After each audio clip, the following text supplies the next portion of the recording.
याला तुम्ही आलेला आहात आणि गणपताबांचे जे नातू आहेत बाबासाहेब देशमुख ते महाविकास आघाडी सोबत दिसत आहेत आणि मग हा निर्णय तर काय नेमकं?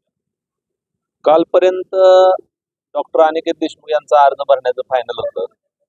आमची तशी सर्व मतदारसंघातील कार्यकर्त्यांची चर्चा झाली होती की या माढा मतदारसंघामध्ये शेतकरी कामगार पक्षाचं जे मतदान आहे ते सांगोल्यातलं 1.5 लाख, त्याचबरोबर माळशिरसमध्ये पंढरपूर तालुक्यातलं सगळं जर मतदान घेतलं तर आम्ही 2 लाख मतदान आमचं स्वतःच आहे.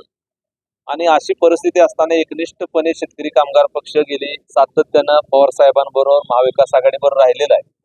आजपर्यंत आम्ही नेहमीच त्यांच्याबरोबर आघाडी करून निवडणुका लढलेला आहे. काय गेल्या विधानसभा निवडणुकीमध्ये आणि 95च्या निवडणुकीमध्ये आबासाहेब असताना सुद्धा राष्ट्रवादी काँग्रेस पक्षानं आमचा घात केलेला होता, हे सगळ्यांनाच माहीत आहे. आणि अशा परिस्थितीमध्ये आजची ही माढ्याची निवडणूक होत आहे. आम्हाला खात्री होती की माढ्यामध्ये ओबीसी समाजाचं मतदान जे आहे ते 11 लाख मतदान आहे आणि या 11 लाख मतदान असताना धनगर समाज, ओबीसी समाज, सर्व 12 बलुतेदार, मागासवर्गीय समाज हा सर्व महाविकास आघाडी बरोबर येईल अशी खात्री होती. आणि डॉक्टर अनिकेत देशमुखांच्या रूपाने एक चांगला चेहरा आणि चांगला एक डॉक्टर आपल्याला मिळाला असता, परंतु त्यांची फसवणूक केली.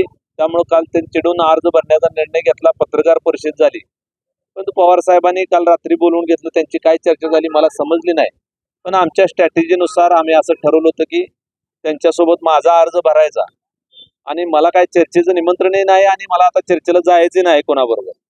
आमची भूमिका आहे की माढा लोकसभा मतदारसंघामध्ये जो ओबीसी समाज आहे, 12 बलुतेदार समाज आहे, धनगर समाज आहे, लोणारी समाज आहे, या ताकदीवर आणि बहुजन समाज आम्ही पुरोगामी विचाराचे आबासाहेबांचे वारसदार आहोत. मी त्यांच्या कुटुंबातला सदस्य आहे. मी जिल्हा परिषद सदस्य म्हणून काम केले, डीपीटीचे सदस्य म्हणून या सोलापूर जिल्हा परिषदेमध्ये काम केले.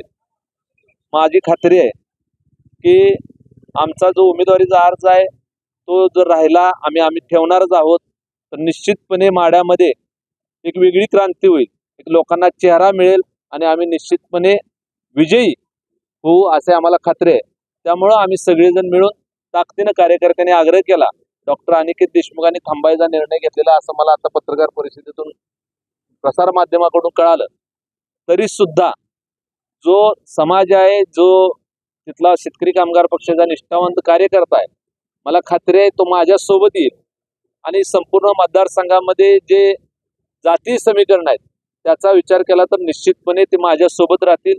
मी आबासाहेबांच्या कुटुंबातला आहे, आबासाहेबांचा त्यांच्या कुटुंबातला आहे आणि मी त्यांचा राजकीय वारसदार आहे, त्यांच्या विचारांचा वारसदार आहे आणि मला खात्री आहे की त्यांच्या विचारांचा वारसदार मी असल्यामुळे लोक माझ्यासोबत राहतील आणि माढ्यामध्ये प्रचंड अशी एक लाट निर्माण होईल आणि निश्चितपणे आम्हाला चांगलं मतदान होईल. आणि दोन्ही या घराणेशाहीचे दोन्ही उमेदवार आहेत, निंबाळकर साहेब असतील किंवा मोहिते पाटील साहेब असतील. मोहिते पाटलांचा तर इतिहास बघितला तर आपण बघताय, कालपर्यंत ते भाजप सोबत होते आणि अचानक त्यांना तिकीट दिलं नाही. गेल्या वेळेसही त्यांनी संजय मामाला तिकीट दिलं, त्यावेळेस आम्ही संजय मामा सोबत होतो. गेल्या वेळेस त्यांना संजय मामाच्या ऐवजी त्यांना उमेदवारी दिली नाही, ते विरोधात गेले, भाजपला मतदान केलं. रणजितसिंह मोहिते पाटील भाजपचे आमदार झाले आणि आज त्यांना तिकीट दिलं नाही, परत भाजपनं तिकीट दिलं नाही म्हणून ते राष्ट्रवादीत गेले. म्हणजे तुम्ही तुमच्या स्वतःच्या फायद्याकरता पक्ष बदलणार, तुमच्या पाठीमागे जनता येणार असं काय? एखाद्या वेळेस आमच्या सोबत त्यांनी यावं, आम्हाला पाठिंबा द्यावा. आम्हाला पाठिंबा दिला तर बहुजन समाजाला पहिल्यांदा माढा लोकसभेत न्याय मिळाला असता आणि बहुजन समाजाचा एक उमेदवार चांगल्या ताकदीनं निवडून आला असता. आणि मला खात्री आहे की माझी उमेदवारी संपूर्ण बहुजन समाजाची आहे. कुटुंबाशिवाय उमेदवारी असणार आहे का, कशा पद्धतीने? कारण एका बाजूला तुम्ही घराणेशाही म्हणत आहात, दोन्ही कुटुंब घराणेशाहीचा वारस सांगत आहात, मात्र तुम्ही जो उमेदवार पुढे करणार होता तो पण घराणेशाहीमधूनच आलेला होता आणि आता पवारांनी त्यांची समजूत काढलेली आहे, त्यामुळे तुमचा उमेदवारच इकडे नाही. आता तुम्ही सुद्धा देशमुख कुटुंबियात म्हणतात, घराणेशाही नाही. ही घराणेशाही म्हणता येणार नाही, कारण ज्यावेळेस पवार साहेबांना उमेदवार नव्हता त्यावेळेस गेल्या 4 महिन्यापूर्वीपासून ते डॉक्टर अनिकेत देशमुखांना उमेदवार म्हणून ते स्वतःहून पाठीमागे लागले होते. त्यांनी स्वतःहून कृषी प्रदर्शनं घेऊन त्यामध्ये येऊन त्यांनी थोडक्यात जाहीर केलं होतं आणि आपण टीव्ही प्रसार माध्यमापुढे पाहिलं असेल की पवार साहेबांनी सांगितलं होतं की डॉक्टर अनिकेत देशमुख आणि धनगर समाजाला न्याय देण्याच्या दृष्टीने आम्ही उमेदवार देणार असं सांगितलं होतं. त्यामुळं त्यांची उमेदवारी निश्चित मांडली जात असताना अचानक मोहिते पाटलाची एंट्री होते आणि ते पक्षात नसताना सुद्धा त्यांची उमेदवारी जाहीर केली जाते. उमेदवारी जाहीर करत असताना शेतकरी कामगार पक्षाची काही नेते मंडळीला बोलवलं असेल, पण सर्वसमावेशक अशी बैठक झाली नाही. तालुक्यामध्ये बैठक होऊन पाठिंबा जाहीर झाले नाही आणि अशा परिस्थितीत त्यांनी उमेदवार जाहीर केलेला आहे. अनिकेत देशमुखांची समजूत काल काढली, काल रात्री बोलवलं, त्याच्या आधी जर काढली असती तर वेगळं परिणाम जाणवला असतं. येत्या काळामध्ये तुमची समजूत काढली तर माघार काय माझी समजूत काढायचा विषयच नाही. माझी समजूत काढायचा विषय नाही. मी कार्यकर्त्यांच्या आग्रह असतो ही निवडणूक लढवण्याचा निर्णय घेतलेला आहे आणि माझ्या समजुतीविषयी नाही. माझे जे कार्यकर्ते जो निर्णय घेतील, मी स्वतः निर्णय घेणार नाही.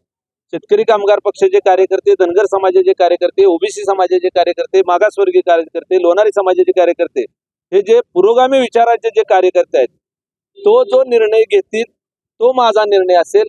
आज तर सगळ्यांची भूमिका आहे निवडणूक लढवायची, त्या भूमिकेची मी ठाम आहे आणि मी निवडणूक लढवणार आणि मी विजयी होणार याची खात्री आहे मला. ओके.